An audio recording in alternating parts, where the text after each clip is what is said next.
So for any of you who have followed my channel as of late and my ToneQuest journey, I have sold some stuff. So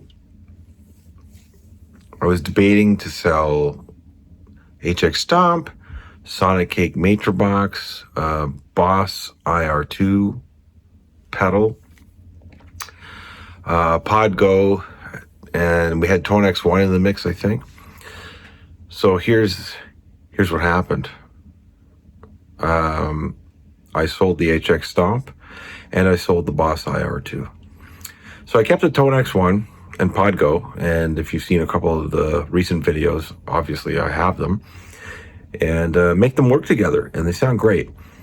And I'm keeping the Sonic Cake Matrix. I actually did a gig over this past weekend, and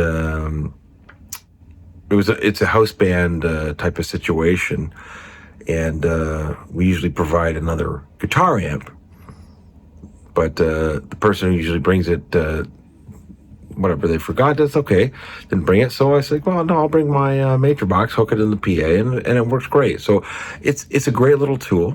So I'm keeping the Matrix. There's no point in selling it. It was a cheap pedal to begin with. So, but it sounds great.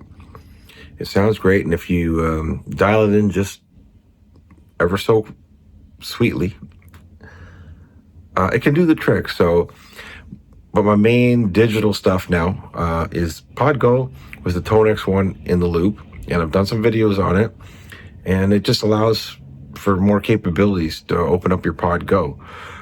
You can use the ToneX 1 as a stomp box, an extra stomp box in the Pod Go's effects loop, as you know, but I use it as another amp, right? So this will give you that capability that, like, say, an HX Stomp can give you, where you can have two different amps and cabs. Now DSP, limitations can come into play, but with the Pod Go, it's going into its effects loop, so the ToneX 1 can be a totally another amp. So for example, if I have a nice, overdriven Pod Go sound, put a ToneX 1 with a nice clean model that you've downloaded from the ToneX, I think it's ToneX Connect user site, amp models, and you can find something. You can find something that's great and use it and put it in there, and there you go.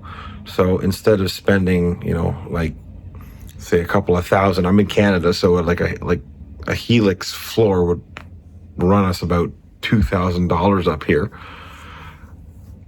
You don't need to spend that. With the Pod Go, it's probably these days about 700 Canadian. And the ToneX 1 I got off Amazon a couple of months ago. That was just under 200 Canadian. So even for under $1,000 Canadian, so what would that be, like $750 roughly American? You can open up your Pod Go to, well, I wouldn't say be like a Helix, but you can open it up and make it much more versatile for a fraction of the cost, right?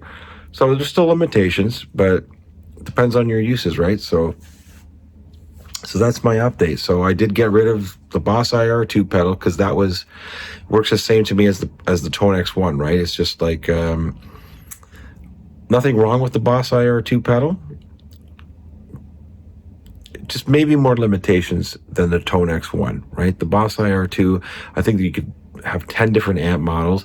You could load IRs onto it. I know, I forget how many. Now it's not going to be like 100, but you could load that. But I just like the ToneX 1, you can just go into their online community and get captures that people have done. There's so many more choices, and the onboard knobs on the ToneX 1, you can dial in your treble, mid, bass, and then you can hit a button and then go to an alternate set of features where you can get a noise gate. I forget the others, but you can get like the volume of the effect, and so it's just overall, I just felt the ToneX 1 had more capabilities that would suit my needs. And it was kind of a sweet sorrow to part with the HX Stomp. It really is a great pedal, and I'm not sad that I let it go, but it's just like, I don't need that firepower. Like, to be honest, like a lot of live gigs lately, I kind of like using my pedals and my tube amp. And I will put a ToneX one in the mix, and that's what that does, is it's going to give me an amp and cab sim that's going to go to the PA so the band can hear me. So I get my sonic pleasure, if you will, with a tube amp and pedals. So that's hitting me on stage. And then and how I run it is I run all my pedal boards into, I have a Digitech Digi-Delay, which has 2 outputs. So basically you get a pedal at the end of your pedal board chain that has 2 outputs. You can run one going into your amp and the other going into something like a ToneX one, so that you can have, the glory of your analog and your pedal board stuff and tube amp hitting you. And then the band gets a nice feed with a simulated amp and cab going into the band PA in front of house and whatnot. So that works for me. So I don't regret what I've sold. And so next, and maybe this will be a journey. If you're interested, let me know, leave a comment. The number of instruments I have. I think I have 12 or 13 guitars. And, I'm not a big touring guy. I'll do some theater shows if I get a call for it, but mostly I play locally with bars and legions around here. So I really only use a couple of effects. I have my tube amp. I usually only just bring one guitar because the gear I have is pretty trustworthy to me. So I don't need a lot of stuff here. So maybe I'll go through some guitars. Maybe I'll do some posts about that and see what people think. What should I keep? What should I sell? But it's just about minimizing the option paralysis. I'm guilty of buying so much stuff because I tone chasing like a lot of us do. And there's nothing wrong with that. But it's like, I don't need all this stuff. Maybe age, wisdom, something is kicking in.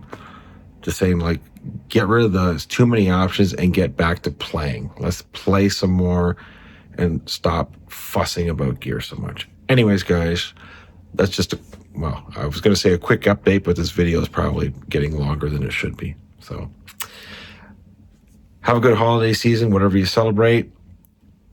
Enjoy, be safe, drink responsibly, don't drink and drive, and we'll catch you soon.